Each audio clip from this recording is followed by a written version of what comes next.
When it comes to multiplayer PvP shooters, I think it is actually kind of easy to explain why some become cult classics while others fade from memory. The ones which stick in our memory are the ones which have a tight competitive meta and which are easy to pick up while also being difficult to master. The shooters which fade out, they may be easy or hard to learn, but it is always possible to gradually learn how to play them in a certain way for consistent results. PvP shooters which rise to become cult classics have a very tight balance between offensive, defensive, and flanking play. That is, the dominant strategy is mixing these concepts, not sticking to one or the other. Meanwhile, the casual shooter ends up having lopsided favorability towards one or two of these strategies. These games do not require fast decision-making skills or adaptability. They are predictable, and thus to the competitive player they become boring. The casual game, however, has learned how to survive death by boredom though. They introduced grinding and monetization. They became free to play.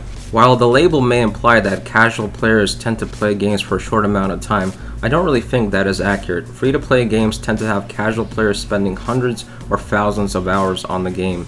Casual players are players that have a low investment in the meta and are often interested in games where the meta fails to equilibrate. When casual players play games that have tight metas, they typically permanently stick to suboptimal strategies, often explaining these strategies as more fun or skilled. In the short term, this may be quite reasonable, but in the long term, this leads to stagnation. By contrast, the competitive player will learn the dominant strategies and will become far more skilled in the game overall, and will easily be able to overtake the casual player even with these suboptimal strategies.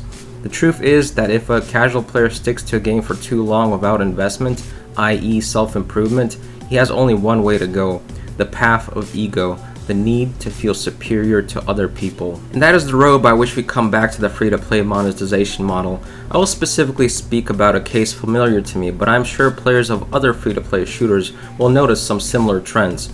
War Thunder has managed to monetize the casual player. You see, they labeled their game as realistic, but as we know, realism is quite unbalanced, even if it is merely an interpretation of that supposed realism.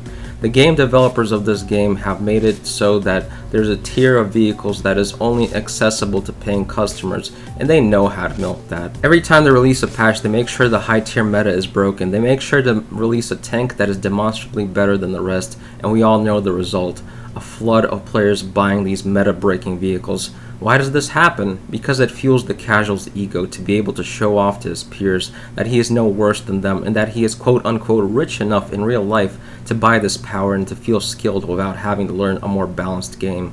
This bragging is common to spot on both the forum and the subreddit after every patch, and bragging in general about how much he spent on the game is a common topic on both. If you watch the player population distributions in-game, however, you will notice that this behavior is unique to just realistic mode, the mode that is favored by the game developer for now obvious monetary reasons. But the other mode shows that Gaijin does know how to make a good shooter. You see, realistic players will claim arcade requires no skill because it is difficult to flank in arcade, and as such they will write arcade off as a point-and-click shooter. However, anyone who has spent any time in arcade mode will tell you one thing about it: the kill distribution is bimodal as heck. To get even 4 kills in a single life is a cause for celebration in realistic. In arcade, such a result is inconsequential. You'll impress absolutely no one until you get at least 10. In arcade, there is simply no dominant strategy. You can't camp all the time because you risk being outflanked. You can't outflank all the time because you risk being spotted and shot before you make that flank. And you can't rush head first all the time because you risk being shot in the face and killed immediately. Only by a perfect balance of these three concepts with impeccable timing can you become the guy with 20 kills and no deaths. Realistic is a lot more straightforward, even if it takes a while to learn. There are two dominant strategies that do not require much balance of the three concepts of a shooter. You either need to know a good spot to ambush from, or you need to know a good lane to drive through to get to the enemy spawn and then blast them in the back or side as they leave. That is, the game becomes an advanced form of hide and seek. Whoever is spotted first loses. Is this realistic? Maybe, but from a gameplay perspective it is actually quite casual because it fails to balance aggressive, defensive, and flanking gameplay. It is in many ways ironic that War Thunder labels itself as a hardcore realism sim when it really attracts casual players into its favorite game mode.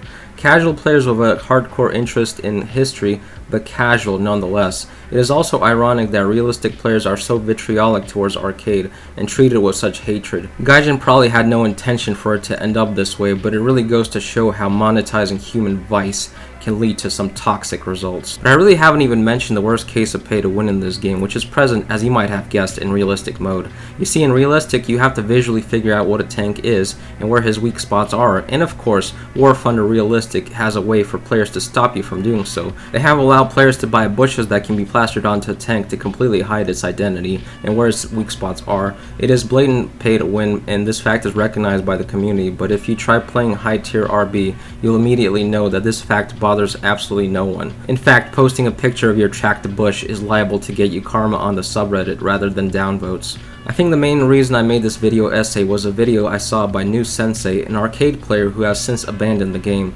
I think this video gives a lot of context on how this toxicity within the player base is slowly eroding the game. I don't think War Thunder was ever meant to be free to play because realistic games are simply not balanced due to the free concept rule I described. This lack of balance is easily monetized by a selective release schedule of slowly drip-feeding the casual community overpowered vehicles.